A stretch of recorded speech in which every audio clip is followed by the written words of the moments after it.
رمضان کی آخری راتوں میں سے ایک رات تھی۔ شہر میں خاموشی تھی لیکن مسجد میں روشنی جل رہی تھی۔ لوگ عبادت میں مصروف تھے، کوئی قرآن پڑھ رہا تھا، کوئی سجدے میں رو رہا تھا اور کوئی اللہ سے اپنی زندگی کے لیے دعا مانگ رہا تھا۔ لیکن اسی شہر میں ایک لڑکا بھی تھا، زید مسجد کے باہر کھڑا تھا۔ اس کے دل میں ایک عجیب سی فیلنگ تھی۔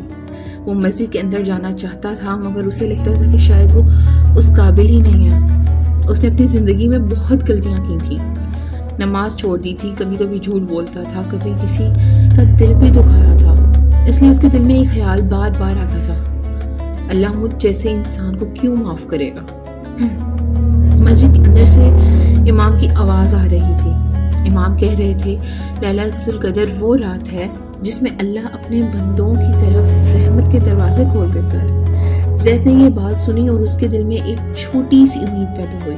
اس نے سوچا، اگر اللہ اتنا مہربان ہے تو شاید میرے لیے بھی ایک چانس ہو۔ زید دھیرے دھیرے مسجد کے اندر گیا۔ مسجد میں سکون تھا، لوگ چپ چاپ عبادت کر رہے تھے، کسی کے آنسو رک نہیں رہے تھے، کوئی قرآن لفظوں میں کھو گیا تھا۔ زید ایک کونے میں بیٹھ گیا۔ اس نے اپنے ہاتھ اٹھائے لیکن اس کی زبان خاموش تھی۔ اسے سمجھ نہیں آ رہا تھا کہ وہ کیا کہے۔ پھر اس کی آنکھوں سے آنسو گرنے لگے۔ اس نے دھیرے سے کہا کہ یا اللہ، میں پرفیکٹ بندہ نہیں ہوں، میں بہت غلطیاں کر رہا ہوں، مگر اگر آج لیلۃ القدر کی رات ہے تو مجھے بھی معاف کر دے۔ اس رات زید بہت دیر تک سجدے میں رہا۔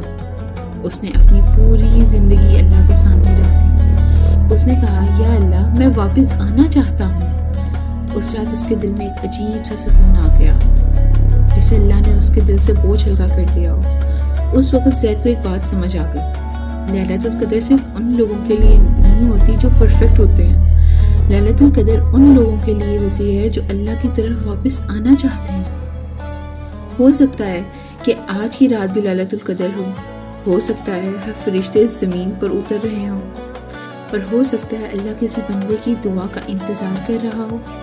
اس لیے تم یہ سن رہے ہو تو اللہ سے بات کرو، اپنی غلطیاں مان لو، کیونکہ اللہ وہ رب ہے جو سب سے زیادہ معاف کرنے والا ہے، اور شاید ایک سجدہ تمہاری پوری زندگی بدل دے۔